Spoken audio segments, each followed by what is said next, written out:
Alfredo Ureta Enríquez, ¿quién está ahí? Salúdanos así, Enrique. Ahí está. Él es comunicador y productor audiovisual, comediante también. Tiene programas en el canal TVR, La Entrevista Inclusiva, donde entrevista a personas que tienen algún grado de discapacidad o personas que trabajan en alguna organización que atiende esos temas. En el programa de radio Liberen a Nicolás también entrevista a personalidades de interés público. De Igual a Igual es un programa de streaming, del cual es dueño, donde entrevista a diversas personalidades del ámbito mediático, político, etc. Y como contaba, es charlista motivacional, ha realizado charlas en colegios y también en empresas, y ha realizado también stand-up comedy. Bienvenido, Alfredo, y gracias por estar hoy día con nosotros y Muchas gracias a acompañarnos. usted. También tenemos como invitada a Maquito Matisen, gestor cultural y realizador audiovisual. Trabaja en el diseño, implementación y validación de herramientas de accesibilidad universal en proyectos culturales desde su experiencia como persona ciega. Estudió en Duoc UC de Viña del Mar y se dedicó a la producción ejecutiva junto a Arboleda, colectivo de proyectos de videodanza, performance y documental junto a espacios de exhibición independientes. Es coordinador general de Asociación CREA, organización que trabaja por el acceso y la participación de personas con diversidad funcional en las artes. Nos acompañan también, gracias Maquito, por estar hoy día también con nosotros y participar en este conversatorio. Nos acompañan también los profesores del curso Producción para la Inclusión en las Artes, vamos a hablar más rato de eso. Está Viviana Flores Rayo con nosotros, ella es magíster en Producción Creativa del Royal Central School of Speech and Drama, es diplomada en Gestión Cultural de la Universidad Católica y actriz también de la Universidad Católica, con 9 años de experiencia en la producción teatral y 6 años de experiencia en gestión cultural. También nos acompaña, gracias Viviana, perdón, siempre se me olvida el gracias entre medio, muchas gracias Viviana por estar también con nosotros hoy día en la tarde, y Víctor Romero, profesor asistente interdisciplinario de la Facultad de Artes y de la Facultad de Medicina de la Universidad Católica. Él es licenciado en actuación, actor de la Pontificia Universidad Católica de Chile, magíster en desarrollo cognitivo y evaluación dinámica de la propensión al aprendizaje, estudiante del doctorado en psicología en Faxo de la Universidad de Chile, coordinador general del Centro UC Síndrome de Down y director ejecutivo en Fundación Mahuel. Nos acompaña también, allí ustedes la ven, a Daniela Zúñiga, nuestra intérprete de lengua de señas chilena. Ella tiene una amplia experiencia haciendo este trabajo en la interpretación de artes visuales. Bienvenidos también a todos. Daniela, muchas gracias por estar hoy día también con nosotros. Víctor, Viviana, Maquito y Alfredo. Bien, gracias por estar en este conversatorio, porque la verdad es muy interesante partir pensando en el tema de la inclusión, por supuesto, qué es lo que sabemos de la inclusión. Y voy a partir con una pregunta para todos. Bien en general, ¿cómo han visto ustedes? Son bastante jóvenes ustedes comparados conmigo. El cambio que ha habido en el tema de la inclusión para las artes. ¿Cómo ustedes han visualizado, han sentido, han podido darse cuenta de los cambios que se han visto, no sé, de aquí hace unos 10, 15 años atrás o 5 simplemente? ¿Cómo ha ido evolucionando esto de la inclusión en las experiencias artísticas? Cualquiera de ustedes que me pueda responder la experiencia que tienen ustedes. Bueno, Alfredo.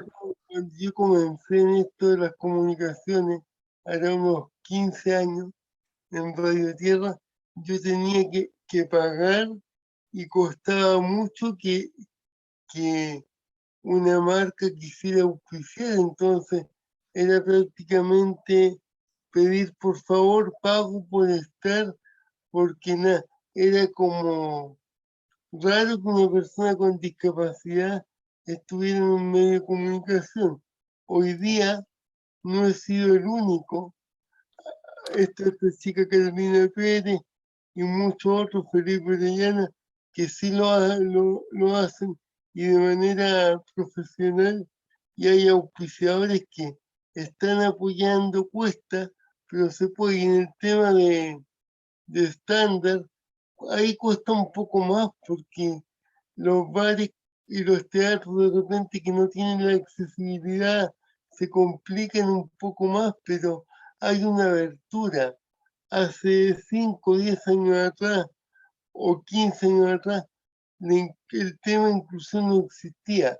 Ahora, no digamos que somos 100% inclusivos porque no hay ninguna persona con discapacidad en un canal importante, habiendo muchos comunicadores, no ha habido, han sido muy pocos los comediantes con discapacidad. Creo que solo Bastián Paz, que fue a Viña, entonces aún nos falta, pero vamos de a poco. Gracias, Alfredo. Pero vamos avanzando, tal como dices tú. Maquito. Sí, yo concuerdo en parte con la reflexión de Alfredo. Siento que si bien es cierto, durante el último tiempo han habido mayores esfuerzos para apoyar iniciativas que tengan vinculación con la diversidad funcional, siento que hay un problema aún muy grande por resolver en cuanto a la participación de las personas con discapacidad o diversidad funcional en los aspectos más, eh, ¿cómo explicarlo? En aspectos más como de la conformación en tal de un proyecto. O sea, me pasa, por ejemplo, que siento que hay muchas iniciativas que van un poco desde el asistencialismo para fomentar la participación de públicos con diversidad funcional, pero ¿cuántas personas tienen en su equipo de trabajo a una persona con discapacidad en una organización, por ejemplo, en una universidad, por ejemplo, en los mismos equipos de trabajo, por ejemplo? Hay un problema grave que siento yo que se está dando en el último tiempo, en torno al concepto mismo de la inclusión, porque en el fondo, ¿quién incluye a quién? Entonces, siento que lo principal como para que podamos seguir avanzando hacia un cambio de paradigma es entender que la participación no es un favor, es un derecho, y que para que podamos hablar de inclusión real, por así decirlo, tenemos que dejar de sentir que estamos incluyendo y hacer equipos donde haya participación real de personas con discapacidad. Entonces siento que ese es uno de los grandes problemas que actualmente están truncando un poco la participación activa de las comunidades discas. Esa es mi opinión actual. Si bien es cierto, se han hecho avances y muchos esfuerzos, aún falta entender la perspectiva de derecho y aplicarla a los mismos equipos de trabajo cuando pensamos en instancias con accesibilidad o para personas con discapacidad o diversidad funcional. Gracias, excelente, sí, toda la razón. Vivi, Víctor, desde sus miradas. Sí, a mí también me gustaría como complementar lo que decía Maquito, desde el punto de vista que de la producción yo he visto mucho como esa necesidad de los espacios, de buscar alternativas, herramientas inclusivas para distintos proyectos, piezas artísticas, pero claro, no he visto un llamado activo finalmente a personas con diversidad funcional a participar. Y en ese sentido, tengo un ejemplo en mente de una obra de teatro que es El curioso incidente del perro a medianoche, cuyo personaje principal es una persona en el espectro autista. Y esta obra obviamente se ha hecho representado en distintas ocasiones, qué sé yo, y recuerdo una académica que contaba de un caso en que a un casting llegó efectivamente una persona en el espectro autista que quería representar ese papel y finalmente le dijeron como, no, tú no puedes hacerlo porque no podrías hacer todo lo que queremos que este personaje haga en escena. Y en realidad es una reflexión que uno debería decir como, bueno, si el personaje, o mejor dicho, si una persona en el espectro autista o con cualquier tipo de discapacidad no puede hacer lo que ese personaje representa, como no tiene sentido. O sea, uno debería como finalmente involucrar siempre a lo que uno quiere representar. En ese sentido existe el movimiento de nada sobre nosotros sin nosotros, porque finalmente yo no puedo decir qué es lo que, no sé, una persona sorda, una persona ciega necesita, sino que ellos mismos deberían hablar por sí mismos, como no somos representantes, sino que ellos tienen su propia voz y nosotros lo que podemos hacer es facilitar los espacios finalmente. Exacto. Y Gracias, yo Wendy. tal vez reforzar las ideas que se han planteado hasta ahora, o tal vez más que reforzar, complementar, como decía Vivi, ¿no? Y Alfredo también, en el sentido de que hay una realidad histórica y cultural más local, tal vez, ¿no? Si uno quisiera como circunscribirlo a nuestro propio territorio como país, donde efectivamente en los últimos 20 años yo diría que es interesante relevar dos grandes aspectos en esta primera pregunta que da el marco del conversatorio, que es cuánto se ha avanzado y cuánto no, y desde ese lugar entonces establecer los puntos de tensión o las discusiones. Yo creo que el primer eje importante en lo que se ha planteado hasta ahora tiene que ver con los marcos legales y los marcos que de alguna manera Chile también adhiere a los tratados internacionales. Y en ese sentido yo creo que efectivamente, como decía Maquito y Alfredo, hoy tenemos marcos legales y acuerdos internacionales, tratados internacionales que rigen nuestro país y que de alguna manera dan curso, al menos desde las propuestas en papel, ¿no? En cómo garantizar ciertos derechos, en lo que decía Maquito del acceso, por ejemplo, el acceso a la cultura, el acceso a la educación, a la salud, etcétera, a la participación social, finalmente, de personas con discapacidad o diversidades funcionales.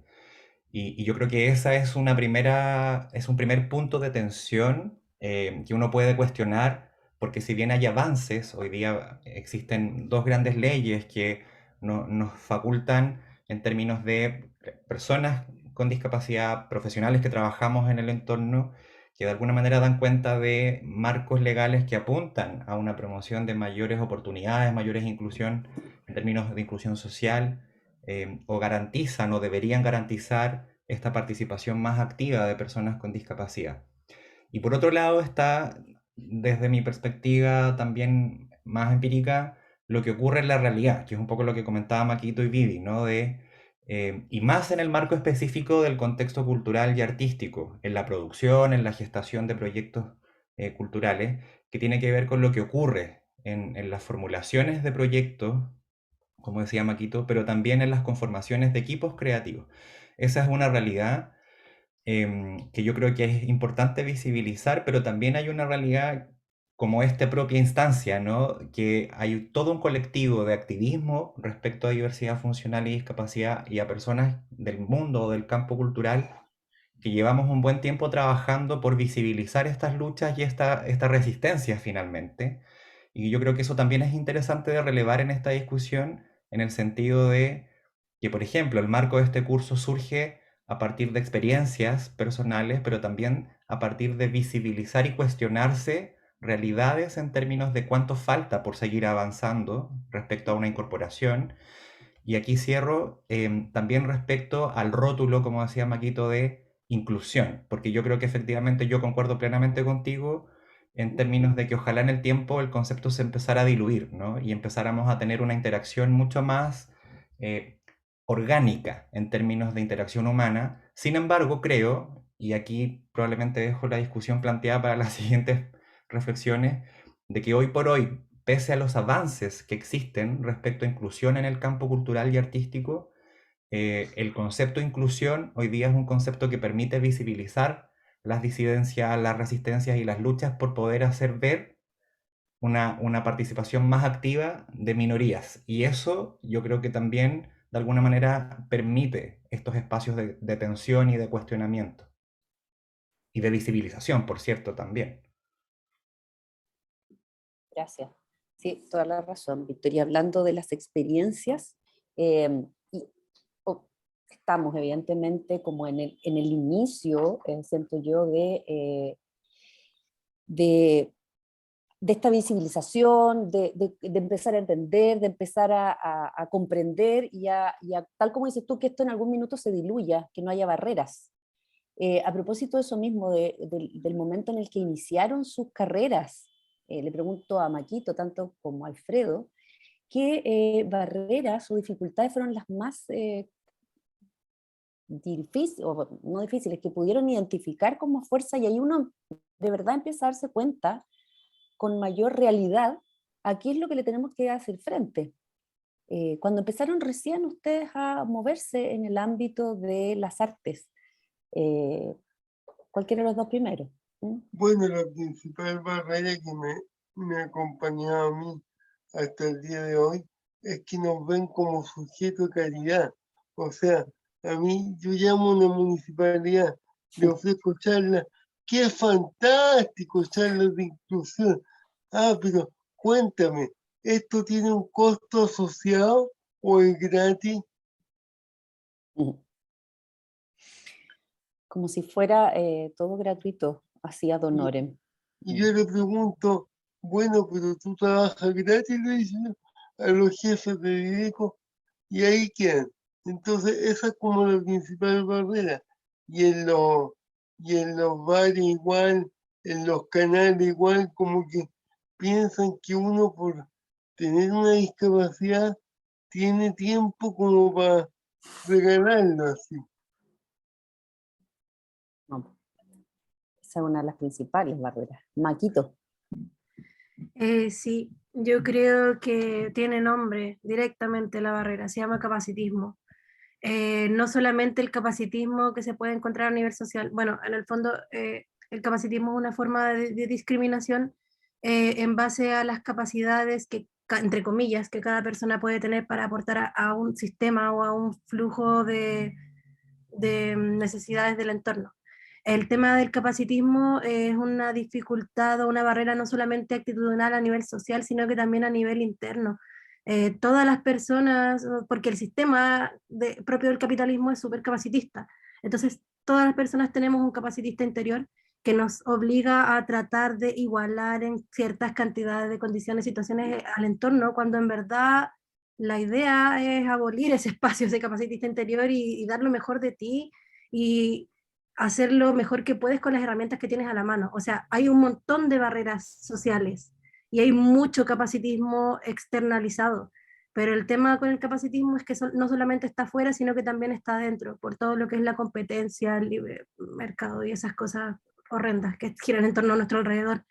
Entonces yo creo que esa es la principal barrera, el capacitismo tanto interno como externo. Y el capacitismo externo genera barreras actitudinales, barreras arquitectónicas, barreras físicas, de comunicación y todas las demás que conocemos.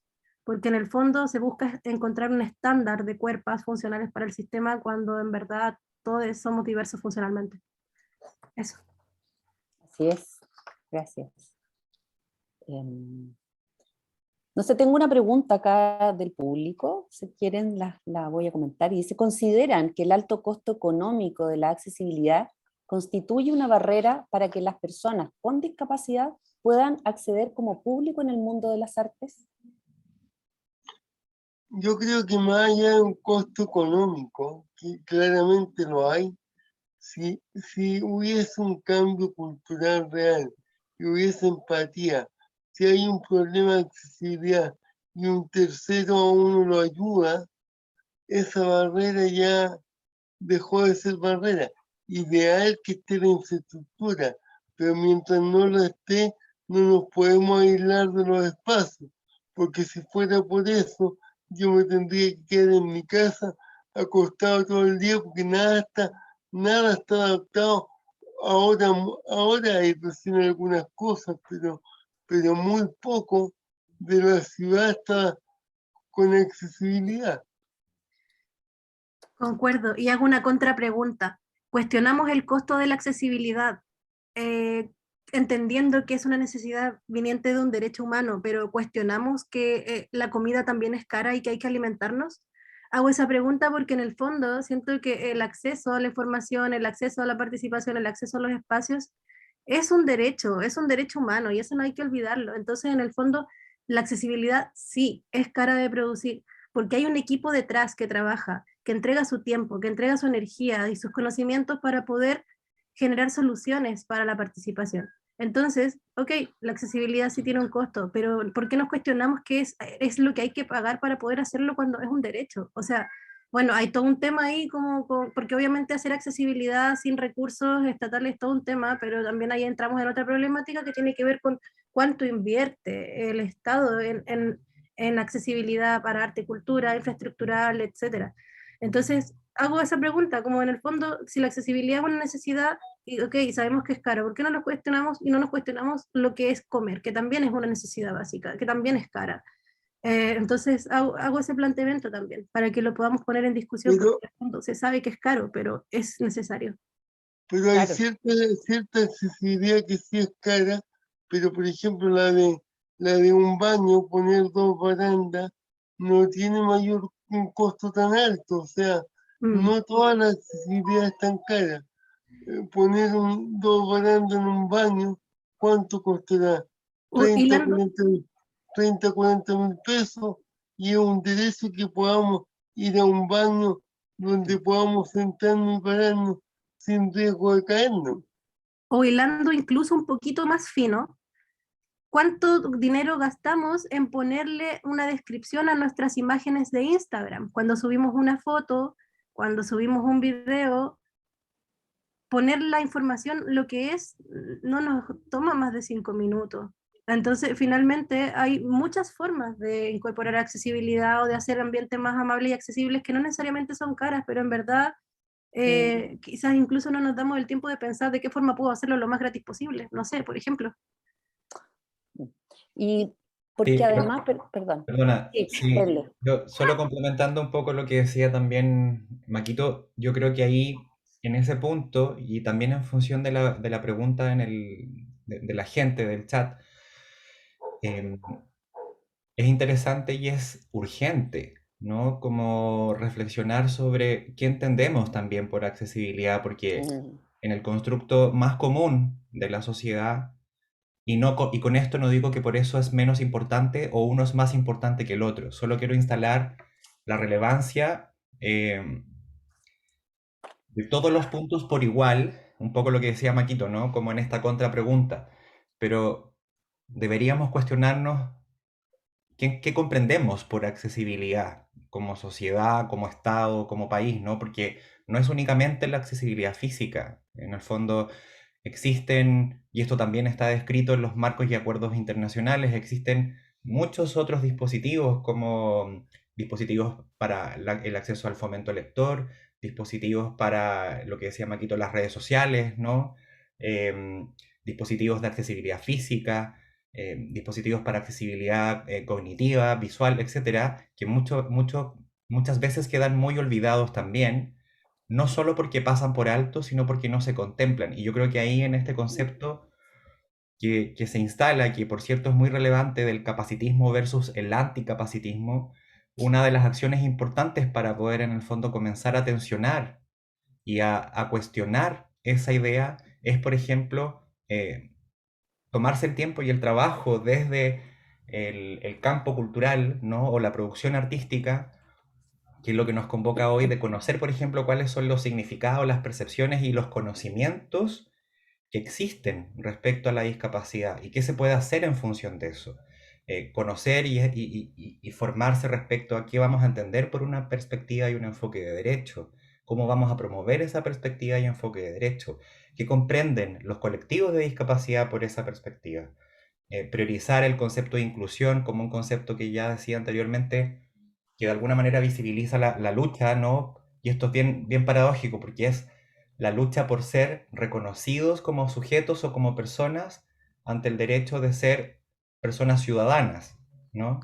Y educar a la información respecto, no sé, a la accesibilidad y a la vez ir concientizando, siento, y generando como también mayores niveles de toma de conciencia respecto al tema, ¿no? Yo creo que esos elementos, así como bien sintéticamente, orientan o deberían orientarnos y dar ciertas directrices más claras para romper con el modelo capacitista neoliberal y capitalista que, como decía Maquito, está muy potenciado en nuestra sociedad. Las universidades, el sistema educativo nos forma y nos potencia desde el modelo de competencias y desarrollo de habilidades y competencias.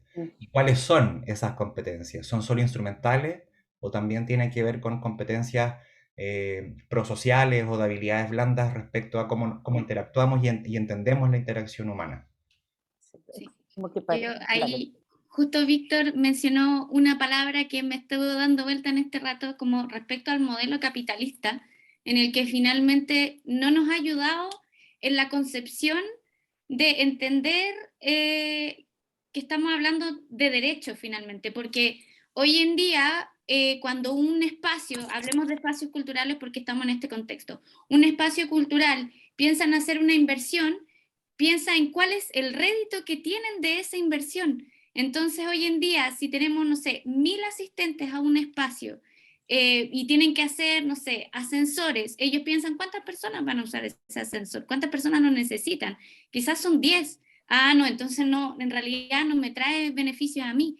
Entonces, desde ese punto de vista, claro, el alto costo asociado no es bueno para ellos pagarlos. Entonces, desde ese punto de vista es que hay que cambiar el switch en el que nosotros tenemos un deber que cumplir en este caso. Y también, como hablando de las distintas, del concepto de accesibilidad y los distintos puntos de vista desde el cual se puede tomar, por ejemplo, creo que, claro, el acceso físico es el protagonista, ¿cierto? El que siempre está ahí como punta de lanza cuando hablamos de accesibilidad. Pero ¿qué pasa también con el acceso a la información?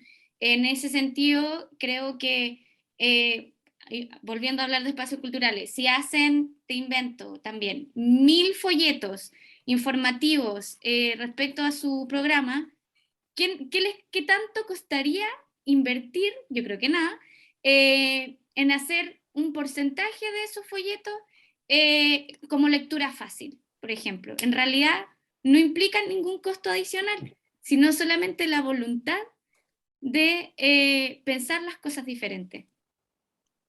Exactamente, y mirándolo también desde la producción, que en general es de donde estamos conversando, sucede, tal como dices tú, Vivi, y como dicen todos los otros invitados, ¿ah? Yo creo que no se contempla, y eso es parte de esta, más que diferencia, es como una contradicción vital. Por un lado está todo este discurso tan institucional también de la discapacidad y de la inclusión, pero por otro lado no se está haciendo nada porque seguimos con los mismos métodos en los colegios, en las universidades, en los centros culturales, etcétera, sigue todo igual.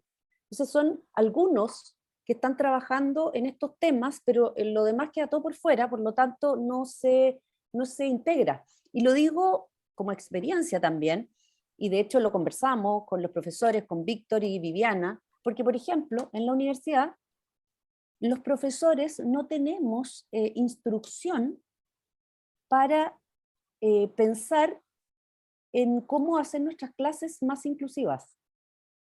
Por ejemplo, lo conversamos, por ejemplo, con el tema del folleto. Muchos no manejamos esa información y como no la manejamos, hasta que no nos toca, le hacemos un poquito el quite. ¿Te fijas? Entonces, esa discusión, si no la ponemos nosotros hoy día aquí, puede quedar eternamente en sigamos armando leyes, sigamos pensando en aquellos que lo van a necesitar cuando en realidad tienen que ser todo.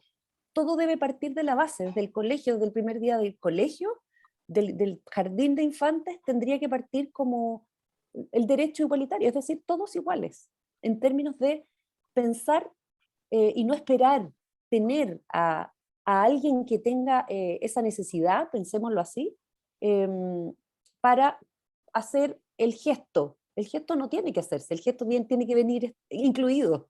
Un poco es como lo pensábamos, ¿no es cierto? Aquí hay, perdón, otra pregunta, dice Elena. Mi pregunta dice, apunta a que es demasiado alto el costo, por ejemplo, pero déjenme abrir un poquito más aquí el chat, por ejemplo, para incorporar lengua de señas a un videoclip o audiodescripción. Imposible costear para organizaciones pequeñas. Un video de 1 hora accesible, 10 millones, ¿no será que se está lucrando con un derecho? ¿Quién regula eso? Víctor. Sí, gracias, Romy. Mira, no sé quién regula eso, pero estaba leyendo precisamente ese comentario, pregunta de Elena, y al menos lo que puedo compartir desde también la experiencia más cercana de nuestra fundación, del centro de la universidad, que también, por cierto, son espacios pioneros en lo que estamos haciendo. Y referentes también. Entonces, en ese sentido, yo concuerdo también con lo que plantea Elena, porque yo creo que hay dos perspectivas que son importantes de instalar. Por un lado, lo que decía Vivi, de que muchas veces, muchas acciones de accesibilidad pasan tan solo por replantearse o mirar con un lente diferente los proyectos, por ejemplo, ¿no? Pero también, muchas veces, eso tiene un costo asociado y eso es lo que plantea Elena, o al menos lo que yo comprendo de Claro. su comentario, ¿no?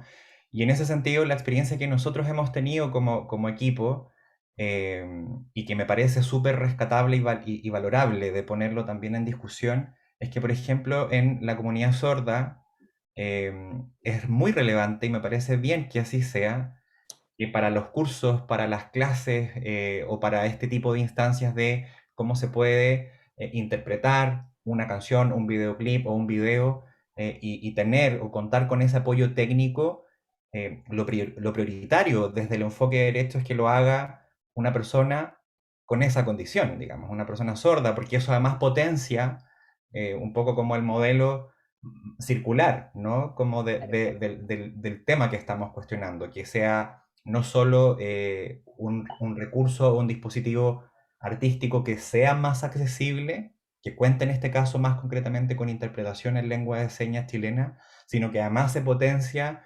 la inclusión laboral de esa persona, y además tiene el enfoque y perspectiva de derecho donde es la primera persona, en primera persona, quien puede relevar desde su experiencia una funcionalidad para un recurso, en este caso creativo o didáctico o el fin que tenga ese dispositivo. Y en ese sentido yo creo que falta mayor regulación, porque muchas veces aparecen ciertos espacios o ciertas instituciones que efectivamente yo también concuerdo.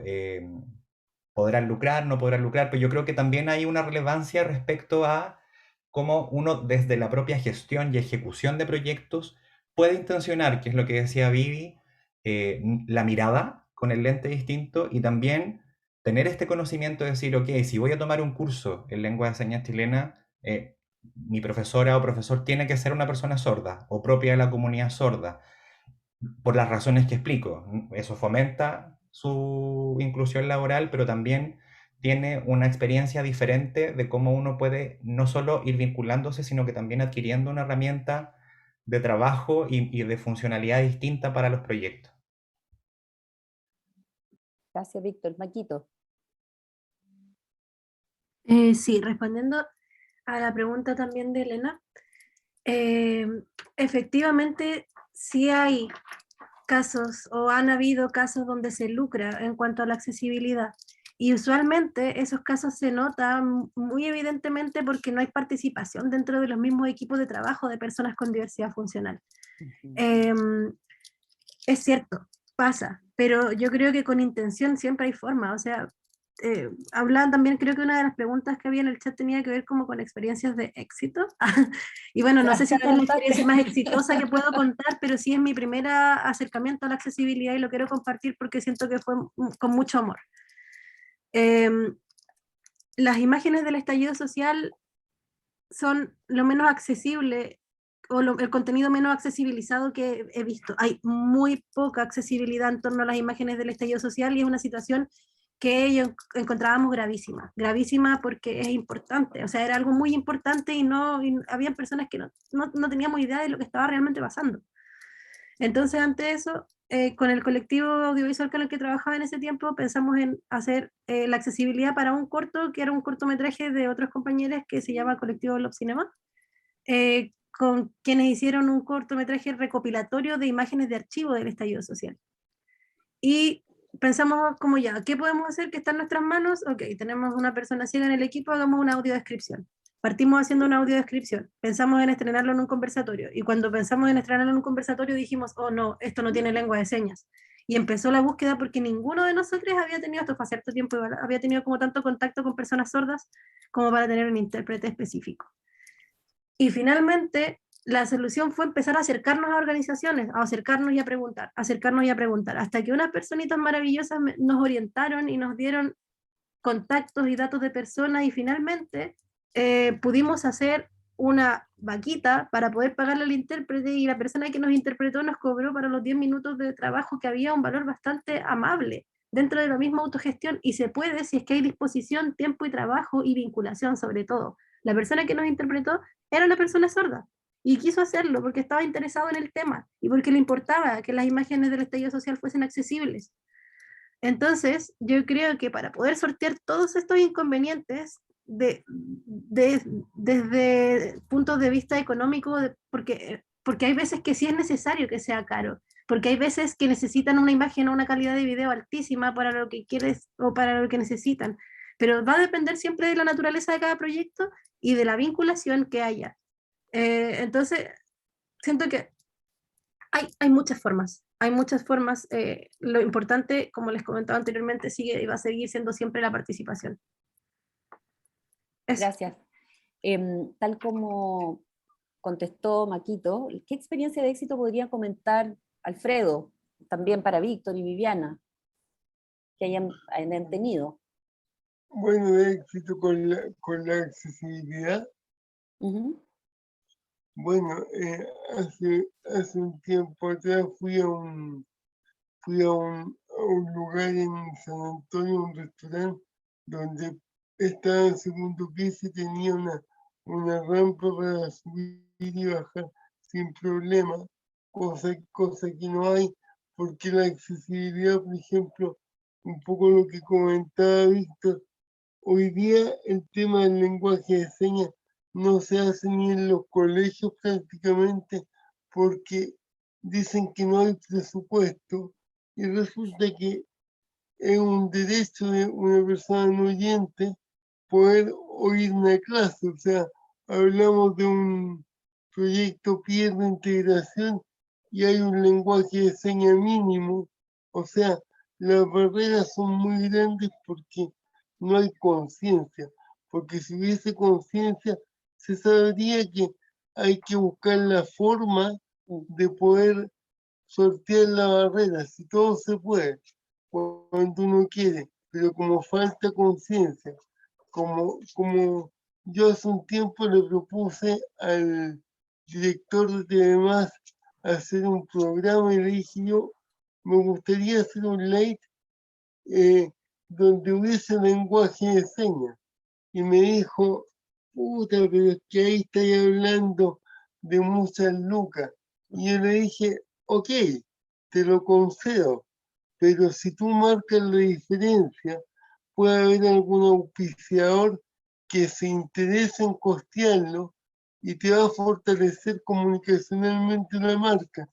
Ah, me dijo, puede ser, pero no tengo los recursos. Entonces, es porque no hay voluntad. Eso. Y eso es lo que nosotros tenemos que cambiar también, en buscar la forma de que se puedan hacer las cosas de manera más simple, pero exigiendo con respeto nuestros derechos.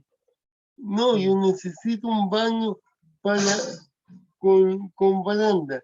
Ah, no, no hay baranda, entonces usted me puede ayudar a sentarme.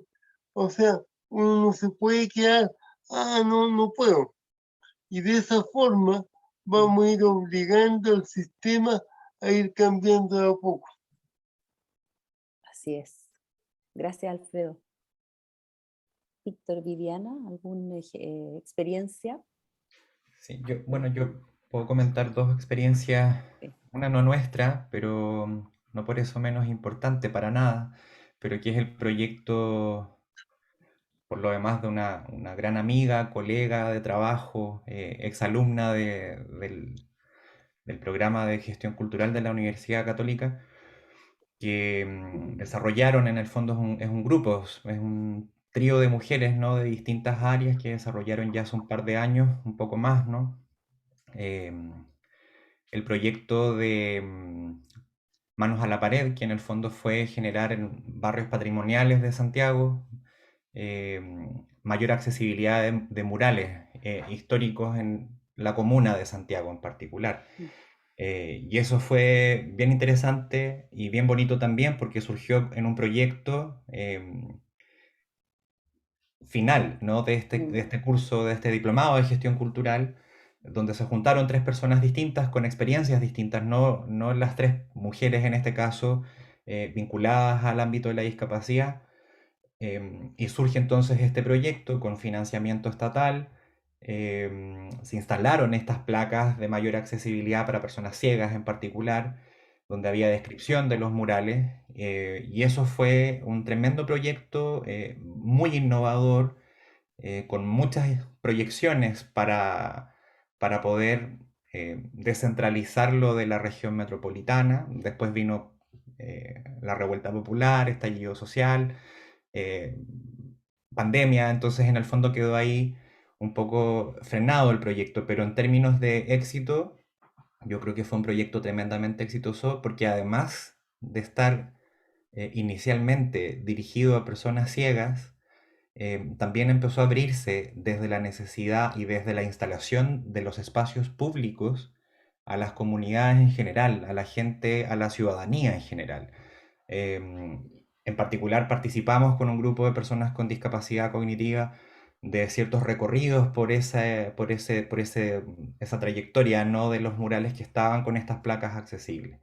Y lo más reciente, desde Fundación Magüen, nosotros nos planteamos en el último tiempo, yo diría que fue el último año y medio, de cómo pensar dispositivos accesibles en términos de la lectura, ¿no? Y en particular de la población con la que mayoritariamente trabajamos, que son personas con discapacidad cognitiva. Y no únicamente con síndrome de Down, discapacidad cognitiva en general. Y lo que hicimos fue escribir 3 cuentos que son parte de 3 obras teatrales que fueron co-creadas con personas con diversidad funcional en general, con discapacidad en general, que fueron estrenadas, ¿no? Donde hay un proceso permanentemente creativo, súper inclusivo desde el equipo gestor creativo, pero también desde el equipo más ejecutor de intérpretes. Y adaptamos estas 3 obras teatrales a obras literarias, familiares, no solo infantiles, con normativa de lectura fácil. Y ahí hay un ejemplo súper concreto en lo que conversábamos inicialmente. No todas las personas conocen la normativa de lectura fácil, que es una normativa que por lo bajo ya lleva un poco más de 10 años desarrollándose y mejorándose también a nivel iberoamericano, principalmente, en Chile muy poco. Y en el fondo eso no tuvo un mayor costo adicional para la realización y ejecución de parte de nuestro equipo de ese proyecto. Sin embargo, cuando hicimos el lanzamiento, que fue ahora el 23 de abril, para el Día del Libro, convocamos a otras personas en el marco de la discapacidad y surgen nuevas preguntas de cómo hacer más accesible esos 3 dispositivos pensando siempre en el fomento lector. Y en ese proceso estamos y a la fecha un poco el feedback que hemos tenido de las familias más directas, de personas con discapacidad cognitiva en particular, es que llega a resolver, a lo mejor no en términos como finales, una necesidad, pero llega a resolver y llega a apoyar una instancia que estaba muy olvidada y muy abandonada, como es algo tan simple de acercarse al mundo a través de la lectura y cuestionarnos también qué es leer, porque no es solo decodificar un texto escrito, sino que podemos leer imágenes y ahí entonces estamos hoy día cuestionándonos cómo leer imágenes y hacer accesibles las imágenes para personas ciegas, para personas sordas. Entonces estamos en ese proceso recogiendo, más bien diría yo, las impresiones de la gente en este poco tiempo, que yo diría que llevamos 6 meses desde que los libros ya están en exposición. Bien, gracias Víctor. Vivi. Y yo lo que tengo más en mente, sobre todo porque yo vengo del mundo del teatro, es la instalación de las funciones distendidas, que acá en Chile empezó GAM, pero que en realidad es inspirado en un modelo de Inglaterra que comenzaron con las funciones distendidas, que consiste finalmente que las funciones de teatro,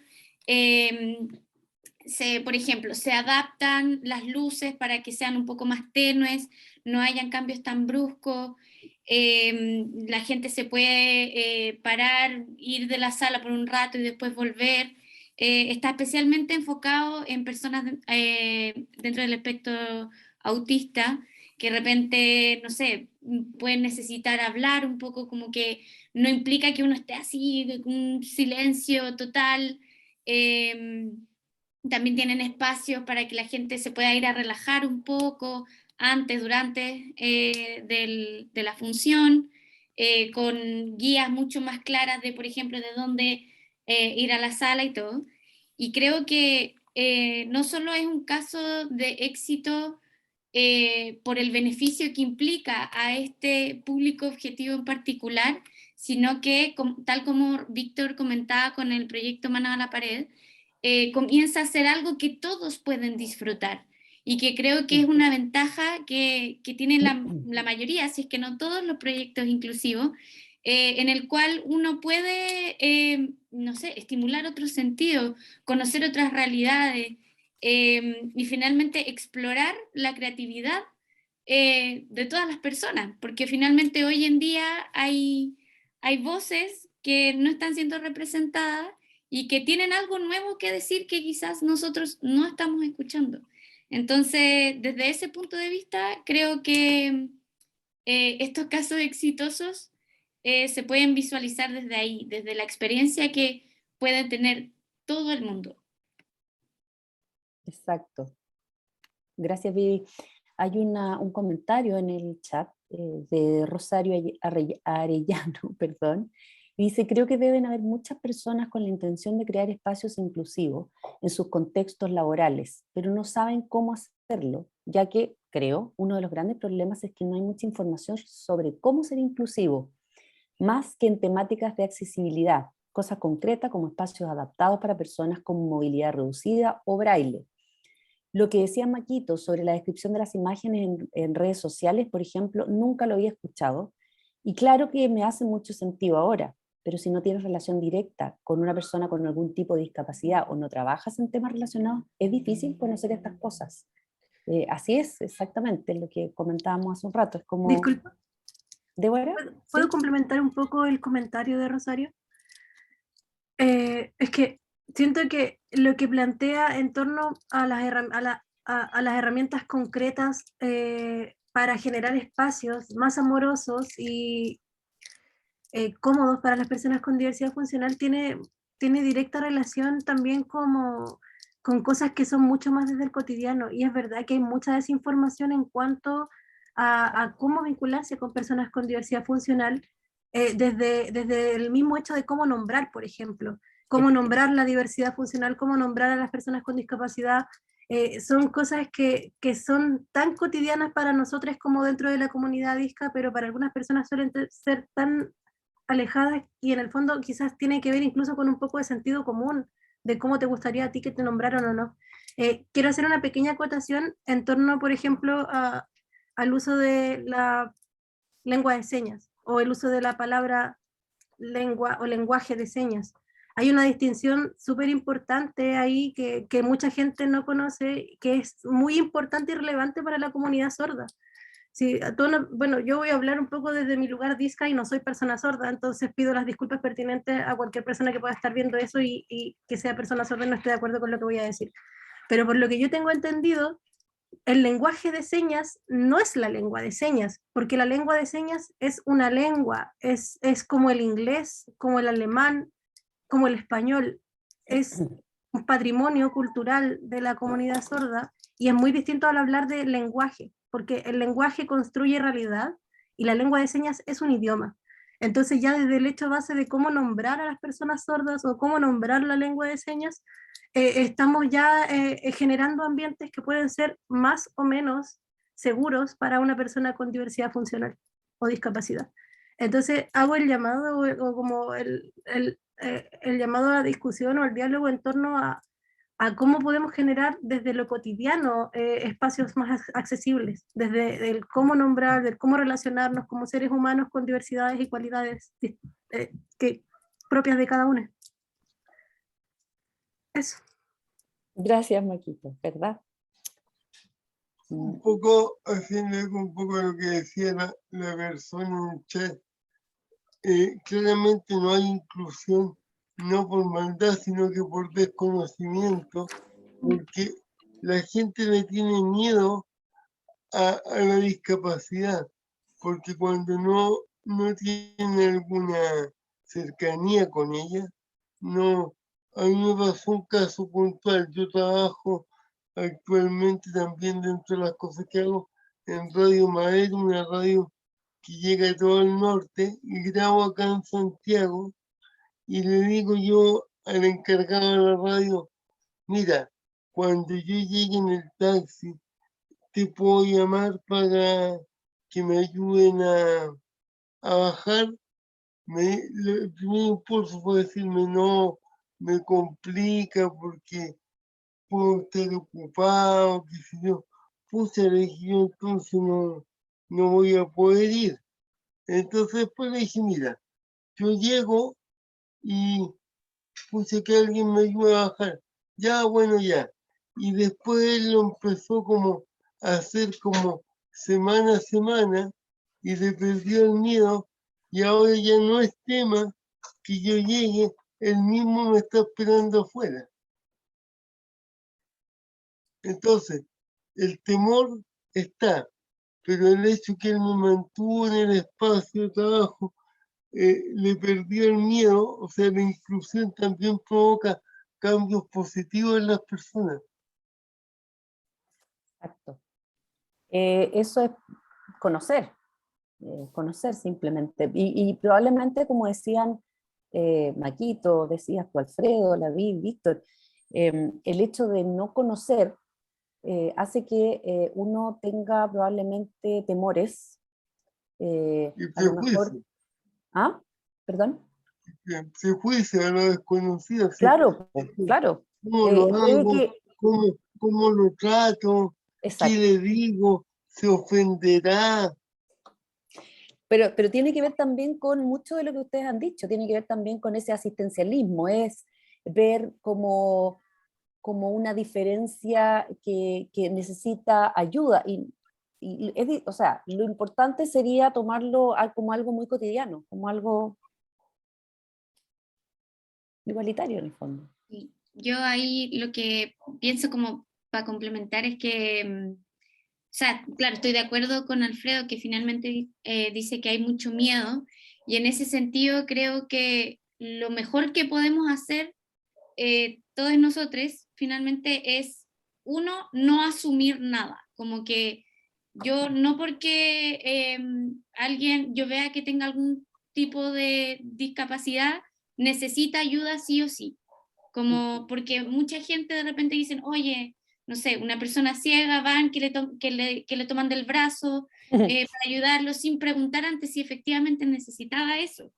Eso por un lado, y por otro lado, creo que preguntar siempre va a ser bueno, como asumir que no sabemos todo, que no sabemos la realidad de cada una de las personas y que finalmente eh, saben finalmente que uno se da cuenta de que podría eventualmente requerir alguna ayuda o alguna información y ahí uno pregunta, te dirán sí, no, y ahí uno ve lo que puede hacer o lo que no puede hacer, o si tiene dudas de cómo dirigirse, preguntarlo, o también igual existen distintas corrientes, ya que hablan que se dice persona con discapacidad o persona en situación de discapacidad o diversidad funcional, quizás uno van a preferir un concepto por sobre otro y no va a estar mal.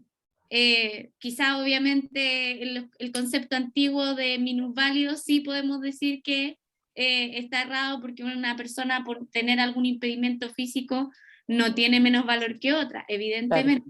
Claro. Pero definitivamente es algo que podemos dialogar y que ha estado en la historia evolucionando. Entonces, podemos no saberlo y por ende preguntarlo. A mí en lo personal me da mucha risa lo de capacidades diferentes, porque yo considero que yo no tengo una capacidad diferente. Yo tengo una discapacidad porque hay cosas que yo no puedo hacer, pero no me hace incapaz de hacer otras. Entonces, de alguna forma, no, Claro. no me siento. Ahora, sé que hay gente que, como decía, le puede incomodar que digan discapacidad. A mí en lo personal no, porque creo que lo importante es que nosotros desde nuestra perspectiva aprendamos a aceptarnos con nuestra discapacidad, a quererla y a entenderla, porque en la medida que nosotros nos aceptemos, nos van a aceptar los demás también. Ujú. Ujú. Gracias, se trata del aprendizaje. Todos tenemos discapacidad, todos. Hay cosas que no podemos hacer. Entonces, Claro. evidentemente, aquí hay un comentario. Dice, María Eliana Sepúlveda comenta, y esto vuelve un poco hacia atrás, dice, creo que las funciones distendidas tienen una buena intención, pero en lo personal me hace ruido que se llamen así y que estén programadas como algo aparte. Claro, hay una separación un poco ahí, ¿no? Sí, Yo tengo un... perdón. perdona, Vivi, dale. Sí. Dale, No, no. en realidad es súper cortito, como lo que pienso es que, claro, es que efectivamente hoy en día se entiende como algo aparte porque, voy a decirlo coloquialmente, está la función normal y la función distendida, pero claro, como antes hablábamos que ojalá en el futuro el tema de ser inclusivo se diluya y que sea parte de la norma. Claro. Entonces, hoy en día uno debiera poder, por ejemplo, salir de la sala tranquilamente, no sé, ir al baño o, no sé, contestar el teléfono porque tu mamá está enferma y después volver. O no sé, o si tú sabes que tenés problemas de azúcar, que te puedas comer un dulce sin que alguien te mire feo al lado. Entonces, claro, efectivamente es algo que podríamos ir implementando y sacar ciertas ideas y conceptos de que en este caso, hablando de las funciones entendidas, que el teatro es sagrado y que no podemos hacer ciertas cosas. Quizás en el futuro debería ir evolucionando eso y que cualquier persona pueda acceder efectivamente a cualquier función. Pero definitivamente igual, claro, es una buena intención pensando en que desde alguna parte hay que partir e ir evolucionando hacia eso.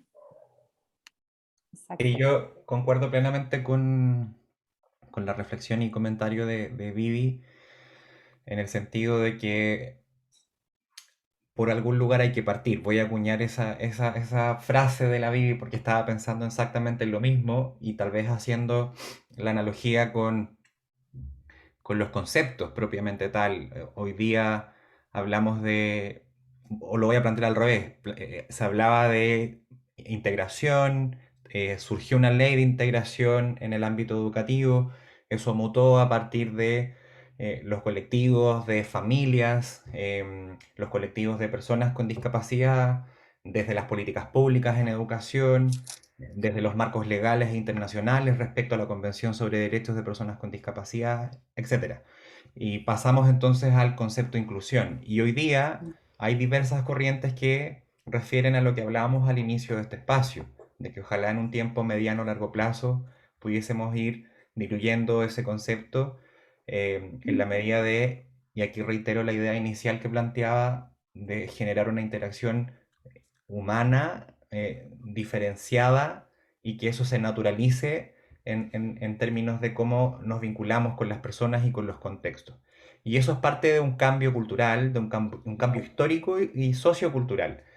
Y que yo creo que quienes van marcando pauta en esto son las propias personas y hoy por hoy yo diría que hay un antes y un después, por lo menos en una apreciación bien personal. Hay un antes y un después respecto a la concepción de personas con discapacidad o personas con diversidad funcional, porque hablar también del concepto de discapacidad o en situación de discapacidad o de diversidades funcionales también responde a lógicas, que lo veremos en el curso para que lo difundan y lo tomen, por cierto, pero que tiene que ver también con una lógica de perspectiva de derecho. El concepto de diversidad funcional viene de una perspectiva y enfoque de derecho de los modelos de vía independiente, por ejemplo, ¿no? Entonces, eso también es tremendamente relevante de plantearlo, y en ese sentido, el uso del lenguaje también marca pautas, y con eso lo que quiero decir es que, de alguna manera, esas realidades han cambiado a partir, por ejemplo, de la revuelta popular en nuestro país, donde surgen con mayor énfasis los activismos y las luchas de personas con discapacidades, y surge, por ejemplo, el CONADIS, que es el Colectivo Nacional de Discapacidad, que se convocan, y entonces hemos ido viviendo, eso es lo que quiero plantear, hemos ido vivenciando un cambio a partir de ese minuto mucho más fuerte respecto a cómo otorgar voz y participación a las propias comunidades y colectivos en función de todos los apoyos técnicos y profesionales de personas que trabajamos en ello y por ello, junto con las familias. Ahí había otro comentario también de las familias. Y en eso yo creo que también las demandas en el campo de la discapacidad es bien diversa. No es lo mismo una lucha y un petitorio, una necesidad de familias que transitan la experiencia del autismo a familias o personas que pertenecen a la comunidad sorda o a la comunidad de personas ciegas, eh, porque hay necesidades diferentes, y en eso también es importante poder relevar que esa diferenciación y esa propia diversidad en esa comunidad es muy relevante de contemplar. Entonces, en ese sentido, también los proyectos debiesen apuntar a esas necesidades diversas, ¿no? Evidente. Maquito, tienes la mano levantada. ¿Quieres hablar de algo? ¿Aportar? No, creo que se me quedó la mano Ah, levantada perfecto. de la De la otra vez. pregunta anterior, sí. Perfecto. Lo que yo quería, para ir cerrando, no sé si hay más preguntas del público, quería preguntarle a todos, en realidad, alguna recomendación, pensando en el tema, en temas de producción para la inclusión en las artes. ¿Qué es lo que podrían dejar como una pequeña recomendación? Es decir, ¿qué es lo que debiéramos siempre estar pensando? O sea, siempre tenemos que estar pensando en el otro, y eso es, digamos, pero estirar un poco más, ir más allá. ¿Qué consejo, qué propuesta nos darían para Yo este tengo. trabajo? Ay, dale, dale. Tengo dos recomendaciones específicas. La primera es acérquense a las comunidades, en verdad, acérquense a grupos, busquen páginas, hay muchas páginas de activismo, sobre todo acérquense a activistas en primera persona, activistas autistas, activistas sordos, activistas ciegos, hay muchos, entonces les aconsejo de todo corazón que se acerquen a las comunidades y busquen las experiencias en primera persona, porque nadie te va a decir mejor lo que es ser disca que una persona disca. Entonces, recomiendo mucho que se acerquen a las comunidades. Y lo otro es una recomendación ya un poco más personal. Nosotros desde CREA estamos haciendo talleres de lengua de señas a un costo bastante accesible para la comunidad, para quienes quieran participar. Y las clases las imparten profesoras sordas. Así que dejo el dato, si es que alguien está interesado en aprender lengua de señas con nosotros, para que nos escriban. Voy a dejar en el chat el Instagram para que nos puedan escribir si es que alguien está interesado en tomar clases de lengua de señas con profesoras sordas. Los talleres duran 2 meses. Eso. Excelente, muchas gracias, Maquito. Alfredo, ¿alguna recomendación? Bueno, decirle a la gente que tenga discapacidad que busquen las oportunidades, que muchas veces van a tener un no, pero ese no, a veces hay que insistir en el mismo lugar o si no buscar en otro, pero nunca dejar de lado lo que uno quiere y cree que puede hacer, porque las demás personas no tienen por qué ponerle límite a la capacidad que uno tenga. Excelente, gracias, Alfredo. Y los invito a seguirme en Instagram, @alfredo_ureta, o mi canal de YouTube Sobreta Comunicador y a verme los miércoles en el programa Liberen a Nicolás por el YouTube Liberen a Nicolás a las 9:30 de la mañana. Perfecto. Aquí están los contactos. Yo escribí el tuyo, Alfredo, en el chat. Sí, Quito lo puso ahí. A mí me gustaría hacer una recomendación, Romy, en el marco de lo que nos convocó hoy día a este espacio. Invitar a la gente al curso. Este es un curso, lo voy a decir con todas sus letras y me hago cargo, pero yo creo que es un curso bastante pionero, Sí, sí. innovador. Tenemos muchas ideas para desarrollar en conjunto con esta primera cohorte. Mm, Y yo creo que parte de lo que hemos discutido y reflexionado hoy pasa por concretar estas reflexiones, tensiones, cuestionamientos en acciones más prácticas y tangibles, ¿no? De cómo formular, cómo preguntarse, cómo incorporar a los colectivos, a los proyectos desde un inicio, entender los marcos legales, los acuerdos. Muchas veces hay cosas que probablemente uno conoce, pero por cierto que las experiencias cuando se aunan en un marco también más formal como es este curso, nos va a permitir ir nutriendo el desarrollo en el tiempo y establecer, yo diría, como mejores versiones de esta idea inicial y pionera. Así que también yo creo que ese es un dato interesante, que lo puedan difundir, que lo puedan compartir. El curso está abierto a que también personas con diversidad funcional puedan ser parte de él. exacto. Puse la información en el chat, el link, si quieren saber un poco más. Sí, bueno, y hablando de recomendaciones, un poco la mezcla entre lo que dijo Maquito y Víctor, que, bueno, por un lado estoy completamente de acuerdo en la idea de acercarse a las instituciones, a las personas respectivas cuando uno tenga alguna duda o necesidad de realizar estos proyectos. Y en ese sentido el curso sí o sí también contempla incluir a distintas instituciones y personas que nos puedan hablar desde su propia persona, desde su propia experiencia respecto a estos temas. En ese sentido, no vamos a ser solo Víctor y yo dando la cátedra, sino también efectivamente compartir experiencias e ideas.